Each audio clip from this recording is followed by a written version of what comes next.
Hi, మార్కెట్ని ప్రభావితం చేసే ప్రధాన అంశాలు చర్చించుకుందాం. ముందుగా మిత్రులందరికీ స్వాగతం. ఇక్కడ మనం చూసుకున్నట్లయితే NIIT షేర్ అనేది ఈ యొక్క సెప్టెంబర్లో దగ్గర ఫ్రెండ్స్ మనకి 56% ఇంక్రీజ్ అవ్వటం అనేది జరిగింది. యాక్చువల్గా లాస్ట్ ఇయర్ మనం కంపేర్ చేసుకుంటే ఇది దగ్గర 70% దాకా కూడా డౌన్ సైడ్ అనేది ర్యాలీ అయింది. ఈ ర్యాలీ వెనుక ఏంటంటే ఫండమెంటల్ రీజన్స్ అనేవి ఉన్నాయి. వీళ్ళు రీసెంట్గా RPS కన్సల్టింగ్ ఏదైతే ఉందో దాంట్లో ఇంతకుముందు ఏంటంటే 90% స్టేక్ ఉంది. బట్ ఆ 10% కూడా కంప్లీట్గా ఏంటంటే ఎక్వైర్ చేసుకోవడం జరిగింది. అండ్ బిజినెస్ మోడల్స్ అనేది చేంజ్ చేశారు. డిఫరెంట్ ట్రైనింగ్ అండ్ ఇవన్నీ కూడా అంటే కోర్సెస్ అనేది కూడా లాంచ్ చేయడం అనేది జరిగింది. ఫండమెంటల్గా కొన్ని చేంజెస్ అయితే ఈ పర్టికులర్ కంపెనీలో అయితే జరుగుతూ ఉన్నాయి. అండ్ నెక్స్ట్ ఏంటంటే మేనేజ్మెంట్ నుంచి కామెంట్, ఫైనాన్షియల్ ఇయర్ 27-28 కల్లా వీళ్ళ రెవెన్యూ అనేది 1200 కోట్లకి దీన్ని తీసుకెళ్లాలని చెప్పేసి వాళ్ళు గట్టి పట్టుదలతో ముందుకెళ్తూ ఉన్నారు. అయితే ఫ్రెండ్స్, ఇది వెరీ రిచ్ కంపెనీ, ఎందుకంటే వీళ్ళ దగ్గర 700 కోట్ల క్యాష్ అనేది రిజర్వ్గా ఉంది.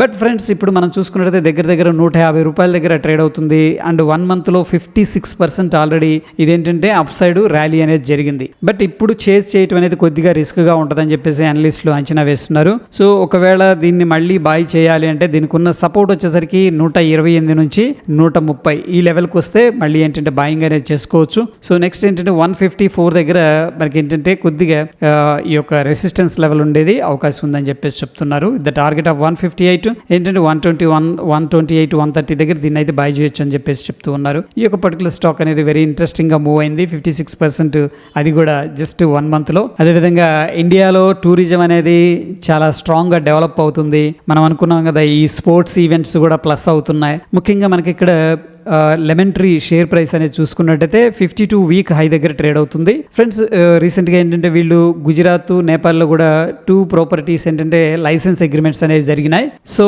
ఈ యొక్క న్యూస్ ఎప్పుడైతే రావడం జరిగిందో స్టాక్లో అగైన్ ఏంటంటే మొమెంటం అనేది స్టార్ట్ అయింది. ప్రస్తుతానికి ఏంటంటే ఇది 125 దగ్గర ట్రేడ్ అవుతుంది అప్రాక్సిమేట్గా. సో 52 వీక్ హై దగ్గర ట్రేడ్ అవుతుందంటే పర్టికులర్ స్టాక్ ఏంటంటే మంచి పర్ఫార్మెన్స్ అనేది చేసింది లాస్ట్ 1 ఇయర్లో అని చెప్పేసి అర్థం. సో దీంట్లో ఎటువంటి మనకి ఇంట్రెస్టింగ్ బ్రేక్అవుట్స్ ఉన్నా సరే దీంట్లో మనం పార్టిసిపేట్ అనేది చేసుకోవచ్చు. 2 డేస్ బ్యాక్ మనం చూసుకున్నట్టయితే ఈ యొక్క ఆటోకి సంబంధించిన స్టాక్స్ అన్ని కూడాను కొద్దిగా రెడ్లో ఉన్నాయి. బట్ బజాజ్ ఆటో అగైన్ ఏంటంటే రికవర్ చేసుకొని ఆల్ టైమ్ హిట్ అనేది తీసుకుంది.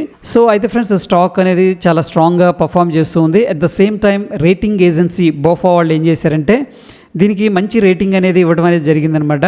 సో దీనికి ప్రీవియస్గా రేటింగ్ వచ్చేసరికి ఏంటంటే న్యూట్రల్గా ఉండేది. ప్రస్తుతం వీళ్ళు ఏంటంటే బై రేటింగ్ అనేది ఇవ్వడం ఎప్పుడైతే జరిగిందో స్టాక్ అనేది చాలా స్ట్రాంగ్గా ముందుకు వెళుతూ ఉంది. ప్రీవియస్ టార్గెట్ వచ్చేసరికి 5,100 ఉండేది, ఇప్పుడు వచ్చేసరికి 5,550 అని చెప్పేసి బోఫా సెక్యూరిటీస్ అనేది మెన్షన్ చేయడం జరిగింది. సో ఈ యొక్క పర్టికులర్ స్టాక్ మీద ఏంటంటే వాళ్ళు పాజిటివ్గా ఉన్నామని చెప్పేసి చెప్తున్నారు. ముఖ్యంగా 2 wheelers segment and electric scooters సెగ్మెంట్లో ఈ యొక్క ఎక్స్పోర్ట్స్ అనేది ఈ స్టాక్ రన్అప్ కారణం అండ్ అనాలిసిస్ చేయటం అండ్ బై రేటింగ్ ఇవ్వటం అనేది కూడా కారణం అని చెప్పేసి బోఫా సెక్యూరిటీస్ వాళ్ళు తెలుపుతున్నారు. అదేవిధంగా మిడ్ క్యాప్కి సంబంధించిన స్టాక్ శక్తి పంప్స్, ఈ యొక్క పర్టికులర్ స్టాక్ కూడా ఏంటంటే 14% దాకా పెరిగింది.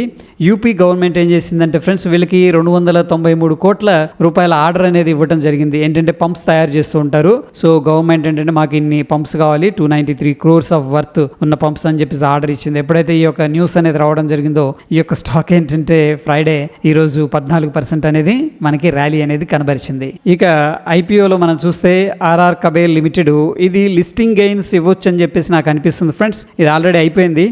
సో ఈ రోజుతో క్లోజ్ అయింది ఆ సబ్స్క్రిప్షన్ చేసుకోవడం. బట్ ఓవరాల్గా మనం చూస్తే 15 times అనేది ఓవర్ సబ్స్క్రిప్షన్ అనేది కనిపిస్తుంది. కాబట్టి దీంట్లో మనకి లిస్టింగ్ గెయిన్స్ అయితే పాసిబుల్ కనిపిస్తుంది. నెక్స్ట్ కుందం ఎడిఫైస్ లిమిటెడ్ అనేది కూడా IPOకి రావడం జరిగింది. ఇది 12th ఓపెన్ అయింది, 15th అంటే ఈ రోజు క్లోజ్ అయిపోయింది. ఇది ఇంకా స్ట్రాంగ్గా ఉంది ఫ్రెండ్స్. మనం చూస్తే 34 times ఓవర్ సబ్స్క్రిప్షన్ అనేది కనిపిస్తుంది. దీంట్లో అయితే లిస్టింగ్ గెయిన్స్ పాసిబుల్స్ కనిపిస్తున్నాయి. Next Zaggle prepaid ocean services limited అనేది అంత ఇంట్రెస్టింగ్ అయితే అనిపించట్లేదు, ఎందుకంటే 4th ఓపెన్ అయింది నిన్న. ఈరోజు మనం చూసుకున్నట్లయితే ప్రస్తుతానికి 18th దాకా డేట్ ఉంది.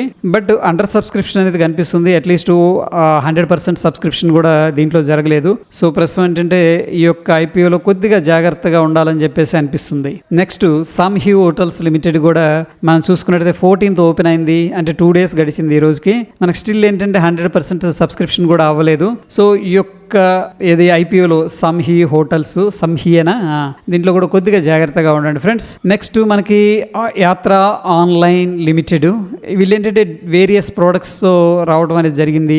సో దగ్గర దగ్గర 736 కోట్లు అనేది దీంట్లో సమీకరించున్నారు. అండ్ 15th అంటే ఈరోజే ఫ్రెష్గా స్టార్ట్ అయింది. ప్రస్తుతం అయితే ఇక్కడ సబ్స్క్రిప్షన్ మనకి అప్డేట్ అయిన దాని ప్రకారం అయితే లో సబ్స్క్రిప్షన్ స్టిల్ కనిపిస్తూ ఉంది. సో చూద్దాం ఈ యొక్క 2-3 డేస్లో ఏదన్నా అప్డేట్ అవుతుంది, ఎందుకంటే మనకి 28th దాకా టైం ఉంది, ఈరోజు 15th. నెక్స్ట్ సెలికోర్ గ్యాడ్జెట్స్ లిమిటెడ్, ఈ యొక్క పర్టికులర్ ఐపీ కూడా ఇంట్రెస్టింగ్గా ఉంది. ఇదైతే కొద్దిగా పాజిటివ్గా కనిపిస్తుంది, ఎందుకంటే ఈరోజు ఓపెన్ అయింది. బట్ చూడండి 28th దాకా ఉంది, కానీ మనకి ఆల్రెడీ 100% సబ్స్క్రిప్షన్ దాటిపోయింది. సో దీని మీద మనం ఏంటంటే కొద్దిగా పాజిటివ్గా ఉండొచ్చు, దీనికి మనం స్టిల్ అప్లై చేసుకోవచ్చు అని చెప్పేసి అనిపిస్తుంది. Next hallmark opto mechatronics limited, ఇది కూడా ఐపీఓకి రావడం జరిగింది, ఈ రోజే వచ్చింది ఫ్రెష్గా. ఇది కొద్దిగా పర్లేదు, ఆల్మోస్ట్ 100% దగ్గరగా అయితే సబ్స్క్రిప్షన్ అనేది కనిపించింది. అండ్ దీంట్లో మనకి డేట్ వచ్చేసరికి 20వ తారీఖు దాకా ఉంది ఫ్రెండ్స్. నెక్స్ట్ కోడి టెక్నో ల్యాబ్ లిమిటెడ్, ఇది కూడా ఐపీఓకి రావడం జరిగింది, ఈ రోజు వచ్చింది ఫ్రెండ్స్. మనకి 28th క్లోజ్ అయిపోతుంది. అయితే ఇది కూడా అంత స్ట్రాంగ్గా ఏం కనిపించట్లేదు ప్రస్తుతం, అట్లీస్ట్ 100% సబ్స్క్రిప్షన్ కూడా దీంట్లో జరగలేదు. సో ఇవి ప్రస్తుతం మనకున్న అప్డేట్స్ ఫ్రెండ్స్. ఎటువంటి క్రిటికల్ అప్డేట్స్ ఉన్నా మన టెలిగ్రామ్లో పోస్ట్ చేస్తాను. సో స్టిల్ మీకు ఏదైనా డౌట్స్ ఉంటే కింద కామెంట్ రూపంలో తెలియజేయండి, డెఫినెట్గా ఆన్సర్ ఇస్తాను. మరొక ఎపిసోడ్లో మళ్ళీ కలుసుకుందాం. Stay tune. ధన్యవాదాలు.